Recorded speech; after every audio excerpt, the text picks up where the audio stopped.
ಜನ कार ಸೇವಕರು ಅಂದು ಅಯೋಧ್ಯೆ ಪುಣ್ಯ ಭೂಮಿನಲ್ಲಿತ್ತು.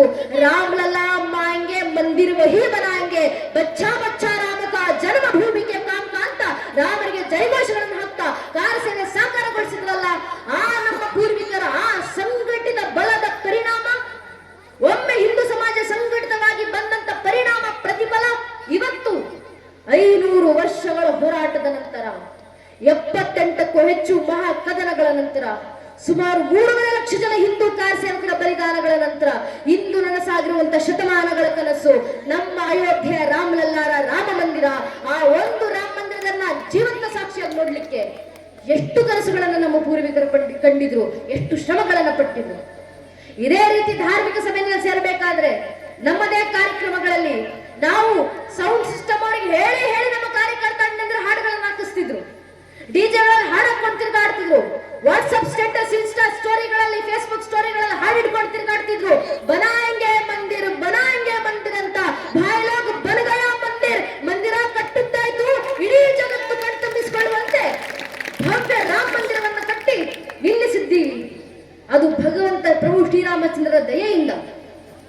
ಒಮ್ಮೆ ಹಿಂದೂ ಸಮಾಜ ಸಂಘಟಿತವಾಗಿ ಬಂದ್ರೆ 500 ವರ್ಷಗಳ ಕಾರ್ಯಗಳನ್ನು ಸಾಕಾರಗೊಳಿಸಬಹುದು ಸಂವಿಧಾನದ ಅಡಿಯಲ್ಲಿ ಅಂದ್ರೆ, ಮತ್ತೊಮ್ಮೆ ಹಿಂದೂ ಸಮಾಜ ಸಂಘಟಿತವಾಗಿ ಬಂದ್ರೆ ಎಂತೆಂಥ ಬದಲಾವಣೆಗಳನ್ನ ಸಂವಿಧಾನದ ಅಡಿಯಲ್ಲಿ ದೇಶದಲ್ಲಿ ತರಬಹುದು ಅಂತ ಯೋಚನೆ ಮಾಡಿ ನೋಡಿ. ನಮ್ಮ ಧರ್ಮ ಜಾಗೃತಿಗೆ ಇವತ್ತು ನಾವು ಸಂಘಟಿತರಾಗಿ ಬರಬೇಕು. ನಮ್ಮ ಮಕ್ಕಳಿಗೆ ಧರ್ಮ ಬೋಧನೆಯನ್ನ ಮಾಡಬೇಕು. ಮನೆಯಲ್ಲಿರುವಂತ ಮಕ್ಕಳಿಗೆ ಧಾರ್ಮಿಕತೆಯನ್ನು ತುಂಬಿಸಿ ಆ ಮಕ್ಕಳಿಗೆ ಸಂಸ್ಕಾರವನ್ನ ಕೊಡಿ. ನಮ್ಮ ಮಕ್ಕಳಿಗೆ ಧರ್ಮ ಬೋಧನೆ ಏನು ಮಾಡ್ತೀವೋ ಇಲ್ವೋ ಕನಿಷ್ಠ ಪಕ್ಷ ಭಜನೆಗಳನ್ನ ಆಡಿಸಿ. ನಮ್ಮನ್ನಲ್ಲಿ ಭಜನೆಗಳಾಡುವಂತ ಪದ್ಧತಿಯನ್ನೇ ಮರೆತು ಹೋಗ್ತಿದ್ದೀವಿ ನಾವು. ಒಂದು ಮಂದಿರ ಇದೆ, ಬೀರ್ಲಿಂಗೇಶ್ವರ ದೇವರ ಮಂದಿರ ಇದೆ, ರಾಮಲಿಂಗರ ಮಂದಿರ ಇದೆ, ಮಠ ಇದೆ, ಏನಿದೆಯೋ ಬನ್ನಿ ಅಲ್ಲಿಗೆ ವಾರಕ್ಕೊಂದು ದಿನ ಬಂದು ಕೂತು ಮಕ್ಕಳನ್ನ ಕೂರಿಸ್ಕೊಂಡು ಮಕ್ಕಳ ಬಾಯಿಂದ ಭಜನೆಗಳನ್ನ ಆಡಿಸಿ. ಯಾಕೆ ಗೊತ್ತೇ? ನಮ್ಮ ಮಕ್ಕಳ ಬಾಯಿಂದ ಭಜನೆಗಳು ಅಂದ್ರೆ ಸ್ವತಃ ಶಿವನೇ ಬಂದು ಧರೆಗಿಳಿತಾರೆ.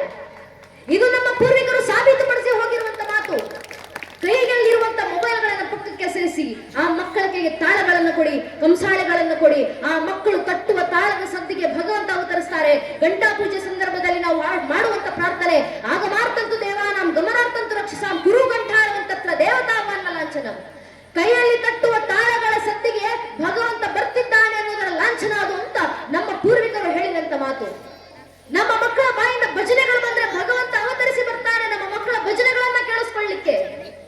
ಕುಂಬಾರ ಗುಂಡೆ ಎಂಬ ಭಕ್ತ ಮಡಿಕೆ ಮಾಡುವವರು ಮಡಿಕೆ ತಟ್ತಾ ಮಡಿಕೆ ತಟ್ಟುವ ತಾಳಕ್ಕೆ ಶಿವನ ಭಜನೆಗಳನ್ನ ಹಾಡ್ತಿದ್ರಂತೆ. ನೋಡಿದಂತ ಶಿವರಿಗನಿಸ್ತಂತೆ, ನನ್ನ ಭಕ್ತ ಕುಂಬಾರ ಗುಂಡೆ ಮಡಿಕೆ ತಟ್ಟುವ ತಾಳಕ್ಕೆ ನನ್ನ ಭಜನೆಗಳನ್ನು ಹಾಡ್ತಾ ಕುಳಿತಿದ್ದಾನೆ, ನಾನು ಹೋಗಿ ನನ್ನ ಭಕ್ತನ ಜೊತೆ ನೃತ್ಯ ಮಾಡ್ಬೇಕಲ್ಲ. ಶಿವರಿಗೆ ಆಸೆ ಆಯ್ತಂತೆ, ಶಿವ ಭಕ್ತನ ಜೊತೆ ನೃತ್ಯ ಮಾಡ್ಬೇಕು ಅಂತ ಧರೆಗಿಳಿದು ಬಂದ್ರಂತೆ. ಆದ್ರೆ ಶಿವ ನೃತ್ಯ ಮಾಡ್ಬೇಕು ಅಂದ್ರೆ ಇಷ್ಟು ಸಣ್ಣ ರಂಗವೇದಿಕೆ ಸಾಲೋದಿಲ್ವಲ್ಲ. ಕುಂಬಾರ ಗುಂಡೆ ನಮಸ ನೃತ್ಯಂ ನೋಡಿದ ಶಿವನನ್ನು ಮುಟ್ಟಿತು ಸತ್ಯಂ, ಒಳಗಾಡಿದ ನೆನುತಂ ದಿನ ನೆನುತಂ ಇಳೆಯರಿಯಲು ಹೊರಗಾಡುವೆ ನೆನುತಂ. ಇಷ್ಟು ವರ್ಷ ಮನಸ್ಸಲ್ಲೇ ನನ್ನ ಭಕ್ತನ ಭಜನೆಯನ್ನ ಕೇಳಿ ಆನಂದ ಪಟ್ಟಿದ್ದೀನಿ. ಇವತ್ತು ಇಡೀ ಜಗತ್ತು ನೋಡುವಂತೆ ಹೊರಗೆ ಬಂದು ನೃತ್ಯ ಮಾಡ್ತೀನಿ. ಭಗವಂತ ಅವತರಿಸಿ ಬಂದ, ಸಣ್ಣ ರಂಗವೇದಿಕೆ ಸಾಲೋದಿಲ್ಲ ಅಂತ ತಾನೇ ಖುದ್ದು ರಂಗಭೂಮಿಯನ್ನು ಸೃಷ್ಟಿ ಮಾಡಿಕೊಂಡ ಶಿವ ಒಂದು ಕಾಲಿನಿಂದ ಪಾತಾಳವನ್ನ ತುಳಿದು ಮತ್ತೊಂದು ಕಾಲಿನಿಂದ ಬ್ರಹ್ಮಾಂಡವನ್ನ ಎತ್ತಿ ಅಖಂಡವಾದಂತ ವಿರಾಟ್ ರಂಗಭೂಮಿಯನ್ನು ಸೃಷ್ಟಿ ಮಾಡಿಕೊಂಡು ಶಿವ ನೃತ್ಯ ಮಾಡ್ಲಿಕ್ಕೆ ಶುರು ಮಾಡಿದಂತೆ. ಭಕ್ತನ ಭಜನೆಗೆ ಶಿವ ಮಾಡಿದಂತ ನೃತ್ಯ ಯಾವ ರೀತಿ ಇತ್ತು? ಕುಂಬಾರ ಗುಂಡನ ರಗಳೆ ಅಂತ ಹರಿಯರು ರಗಳೆ ಬರೀತಾರೆ. ಶಿವನ ನೃತ್ಯ ಹೇಗಿತ್ತು?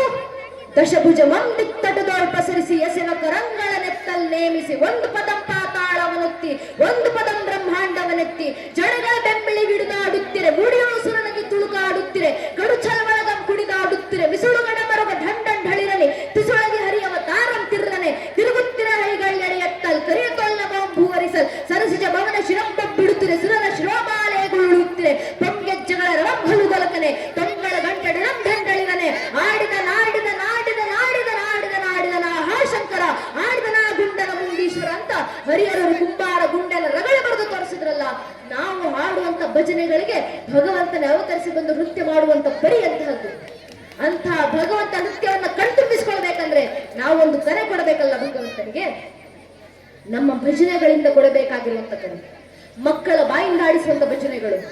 ಆ ಮಕ್ಕಳ ಬಾಯಿಂದ ಭಜನೆಗಳು ಹೊರಗೆ ಬರಲಿ. ಯಾಕೆ? ಹಿರಿಯರು ಹೇಳ್ತಿದ್ರು, ಭಜನೆ ಮಾಡುವಂತ ಮನೆ ಎಂದಿಗೂ ವಿಭಜನೆ ಆಗೋದಿಲ್ಲ. ಭಜನೆಯನ್ನ ಮಕ್ಕಳಿಗೆ ಹೇಳಿಸಿದ್ರೆ ಇಡೀ ಕುಟುಂಬದ ಸ್ವಾಸ್ಥ್ಯವನ್ನ ಆ ಭಜನೆ ಕಾಪಾಡುತ್ತೆ. ಭಜನೆಗಿರುವಂತ ಸಾಮರ್ಥ್ಯ. ಮಕ್ಕಳಿಗೆ ಧರ್ಮ ಬೋಧನೆ ಮಾಡಿಸಿ, ಮಕ್ಕಳ ಬಾಯಿಂದ ವಚನಗಳನ್ನು ಹೇಳಿಸಿ, ಮಂತ್ರಗಳನ್ನು ಹೇಳಿಸಿ, ಶ್ಲೋಕಗಳನ್ನ ಹೇಳಿಸಿ.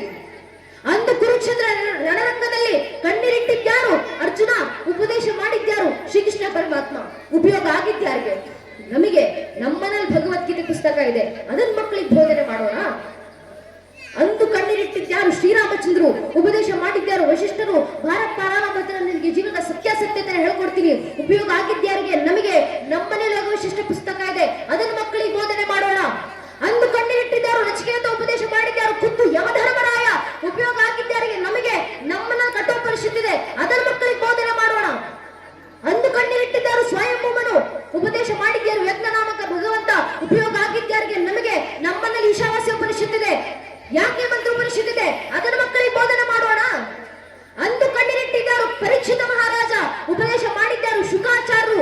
ಉಪಯೋಗ ಆಗಿದ್ಯಾರಿಗೆ? ನಮಗೆ.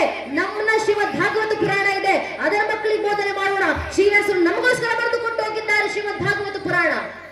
ನಮ್ಮ ಮಕ್ಕಳಿಗೆ ನಾವೇ ಧರ್ಮ ಬೋಧನೆಯನ್ನ ಮಾಡಬೇಕು. ಈ ಧರ್ಮ ಬೋಧನೆ ಎಷ್ಟು ನಮ್ಮ ಮಕ್ಕಳ ಮನಸ್ಸಿನಲ್ಲಿ ತುಂಬಿ ಹೋಗಿರ್ಬೇಕಂದ್ರೆ, ಮುಂದೊಂದು ದಿನ ಬಂದು ಯಾರಾದ್ರೂ ನಮ್ಮ ಧರ್ಮದ ವಿರುದ್ಧ ಮಾತಾಡಿದ್ರೆ, ನಮ್ಮ ಧರ್ಮ ಸಂಸ್ಕೃತಿ ವಿರುದ್ಧ ಪ್ರಶ್ನೆ ಚಿಹ್ನೆಯನ್ನು ಹಾಕಿದ್ರೆ, ನೀವು ಮಂದಿರಕ್ಕೆ ಬರ್ತೀರಾ? ಇದೆಲ್ಲ ಮೂಢನಂಬಿಕೆ ಅಲ್ವಾ? ನೀವು ಹಿಂದೂಗಳು ಪಾಲಿಸೋದೆಲ್ಲ ಮೂಢನಂಬಿಕೆ ಅಲ್ವಾ? ರಾಮ ಅಂತ ಆರಾಧಿಸ್ತೀರಾ, ರಾಮ ಕಾಲ್ಪನಿಕ, ಕೃಷ್ಣ ಕಾಲ್ಪನಿಕ, ನಿಮ್ ಬೀರ್ಲಿಂಗೇಶ್ವರ ದೇವರು ಕಾಲ್ಪನಿಕ, ಇವೆಲ್ಲ ಮೂಢನಂಬಿಕೆಗಳು, ಏನಕ್ಕೆ ಪಾಲಿಸ್ತೀರಾ ಅಂತ ಪ್ರಶ್ನೆ ಮಾಡುವಂತ ಸಾವಿರಾರು ಜನ ನಮ್ಮ ದೇಶದಲ್ಲಿ ಹುಟ್ಟುಕೊಂಡಿದ್ದಾರೆ. ಇದು ನಮ್ಮ ದೌರ್ಭಾಗ್ಯ. ನಮ್ಮ ದೇವಾನುದೇವರ ಅಸ್ತಿತ್ವ ಪ್ರಶ್ನೆ ಚಿಹ್ನೆಯನ್ನು ಹಾಕುವಂತವ್ರು. ಕಪಿಲ್ ಸಿಬ್ಬಲ್ ಎಂಬ ವಕೀಲರು ಕೋರ್ಟ್ ನಲ್ಲಿ ನಿಂತು ಪ್ರಶ್ನೆ ಮಾಡ್ತಾರೆ, ರಾಮರು ಇಲ್ಲೇ ಹುಟ್ಟಿದ್ರು ಅನ್ನೋದಕ್ಕೆ ಹಿಂದೂಗಳ ಹತ್ರ ಏನು ಸಾಕ್ಷಿ ಇದೆ ರಾಮ ಜನ್ಮಭೂಮಿಯ ಪರವಾಗಿ? ನಮ್ಮ ದೇಶದಲ್ಲಿ ಒಂದು ಜನ ಹುಟ್ಕೊಂಡಿದ್ದಾರೆ, ನಿಮ್ಮ ರಾಮ ಕಾಲ್ಪನಿಕ, ನಿಮ್ಮ ರಾಮರ ಐತಿಹಾಸಿಕ ವ್ಯಕ್ತಿ ಅಲ್ಲ ಅಂತ ನಮ್ಮ ಆರಾಧ್ಯ ದೈವ ಮರ್ಯಾದ ಪುರುಷೋತ್ತಮ ಪ್ರಭು ಶ್ರೀರಾಮಚಂದ್ರನ ಅಸ್ತಿತ್ವ ಪ್ರಶ್ನೆ ಚಿಹ್ನೆ ಹಾಕುವಂತ ಸಾವಿರಾರು ಜನ ನಮ್ಮ ದೇಶದಲ್ಲಿ ಹುಟ್ಕೊಂಡಿದ್ದಾರಲ್ಲ. ಮೌಢ್ಯ ಬೆಳೀತಾ ಇದೆ ದೇಶದಲ್ಲಿ. ಈ ಮೌಢ್ಯವನ್ನು ತೊಲಗಿಸಬೇಕಂದ್ರೆ ಶ್ರೀರಾಮಚಂದ್ರ ಎಂಬ ದಿವ್ಯ ಜ್ಯೋತಿಯನ್ನ ಮನಗಳಲ್ಲಿ ಬೆಳೆಸುವಂತ ಅವಶ್ಯಕತೆ ಇದೆ.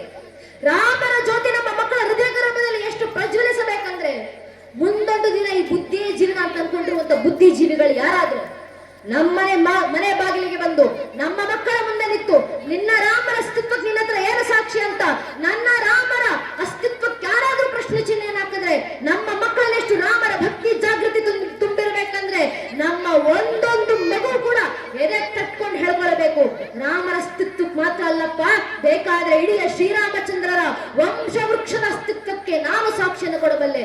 ಭಗವಂತನ ದಯೆಯಿಂದ, ಭಗವಂತನ ಕೃಪಾಶೀರ್ವಾದದಿಂದ ನಮ್ಮ ಮಕ್ಕಳ ಬಾಯಿಂದ ಬರಬೇಕು ರಾಮರ ವಂಶ ವೃಕ್ಷ.